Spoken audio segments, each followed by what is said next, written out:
আমি কথা বলেছি শাহাদাতে যে কেমন আছে বা ইনকাম কেমন পাচ্ছে। ওই ভিডিওটা আমার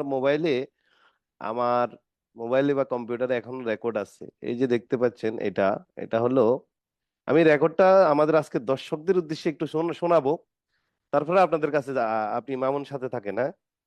সাউন্ডটা ক্লিয়ার জি। আছে কিনা দর্শকেরা একটু জানাবেন লাইভে।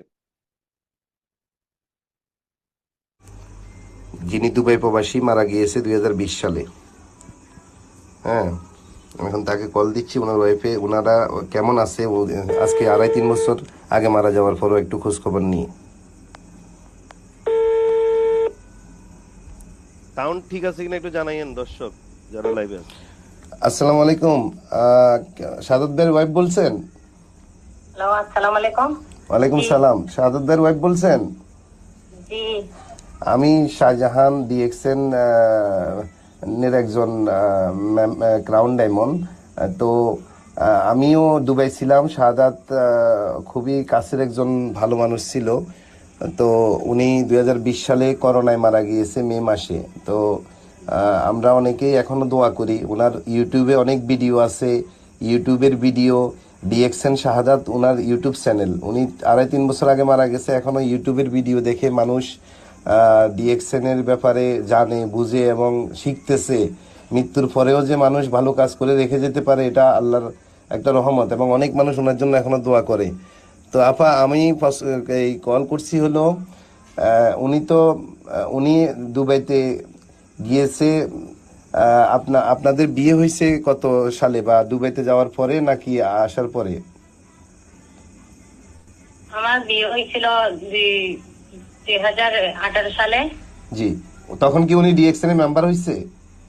জি। আচ্ছা। তো উনি দুবাইতে চাকরির পাশাপাশি ডিএক্সএনটা করতো? না, না, ডিএকশন করতে যায়, আর কোনো কাজ করতো না। আচ্ছা, আর কোনো কাজ করতো না। মানে ডিএক্সএন মেম্বার হওয়ার আগে তো উনি চাকরি করতো নাকি? জি। আচ্ছা। পরে ডিএক্সএনটা পাওয়ার পরে উনি ডিএক্সএনটা ভালোভাবে বুঝছে, পরে ডিএক্সএনটা উনি ফুল টাইম করেছে নাকি? জি।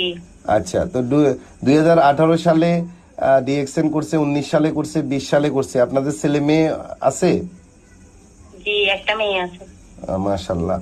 2020 সালে মে মাসে করোনায় মারা গেছে শাহাদাত। আমরা জানি, তখন আমি বাংলাদেশে ছিলাম, লকডাউন ছিল, লাস্টও আমরা দেশে আনতে পারিনি, ওইখানে কবর দেওয়া হয়েছে। তো আমরা খুবই মর্মাহত হয়েছি। আপনার সাথে আমি ফার্স্ট টাইম কথা বলছি। আমি শাহাদাতের বাইরে থেকে নাম্বারটা নিছি, কালেক্ট করছি আপনার নাম্বারটা। তো শাহাদাতের ভাই এখনো দুবাইতে আছে। যাই হোক, তো আপা, এই 2-2.5 বছর, প্রায় 3 বছরের কাছাকাছি, প্রতি মাসে আপনার আপনার হাজবেন্ডের ইনকামটা কি আপনি পাচ্ছেন বাংলাদেশে বসে? জি, পাচ্ছি। কোনো ডিএক্সএন করতে কি কোনো টাকা পয়সা, আপনি যে এখন ইনকাম পাচ্ছেন 3 বছর যাবত, মানে আপনার কি টাকা পয়সা খরচ হইতেছে বা ইনভেস্ট করতেছেন বা কিছু করছেন? না। আচ্ছা। আপনাদের বাড়ি কোথায় আপা? আমাদের বাড়ি লোহাগাড়া, আমিরাবাদ। চট্টগ্রাম সাতকানিয়া লোহাগাড়া না? চট্টগ্রাম। জি। আচ্ছা, লোহাগাড়া আমিরাবাদ। আচ্ছা আপা, তাহলে প্রতি মাসে টাকাটা কি বাংলাদেশ থেকে পান না দুবাই অফিস থেকে আসে? দুবাই অফিস থেকে আসে। তাইলে একটা মানুষ মৃত্যুর পরেও যে রেমিটেন্স আসে, মানে রেমিটেন্স প্রবাসীর আয় আয় আছে, এই যে ডিএক্সএন, এটা শাহাদাত ভাই মারা যাওয়ার পরে এটা প্রমাণ। আচ্ছা, কত টাকা মাসে? এটা তো বিজনেস, এটা তো চাকরি না যে একটা নির্দিষ্ট অ্যামাউন্ট আসে। হয়তো কোনো মাসে তার তার টিমে সেল, কফি টফি ভালো সেল হয়েছে বা সাবান সেল হয়েছে দুবাইতে, সে ইনকাম পাচ্ছে। কোনো মাসে একটু কম পাচ্ছে। মোটামুটি কত আপনার অ্যাকাউন্টে আসে না টাকা? জি। রেমিটেন্স হিসাবে আসে। আবার সরকার থেকে 2%, 2.5% প্রণোদনাও তো পান। সরকার যেই টাকাটা, মূল টাকাটা আসে, ওইটার থেকে আরো 2.5% রেমিটেন্সের টাকা এক্সট্রা আসে। 1 লাখ টাকায় আর 2.5 হাজার টাকা এক্সট্রা পাওয়া যায় না আপা? জি। কত টাকা মোটামুটি 1-1.5 লাখ টাকা আসে মাসে? আমি তো জি, দেখেছি। আছে। কত টাকা? আমি তো দেখেছি 4,000, 4,500, 5,000 দেরাম, মানে দুবাই দেরাম আসে প্রতি মাসে। এটা গত মাসে, মানে লাস্ট মাসে কত টাকা এসেছিল বলতে পারবেন? 1,17,000। 1,17,000 এই যেটা লাস্ট মান্থে আসছে। আর এর আগের মাসে আপা? এই তো 1,15,16 এরকম হবে।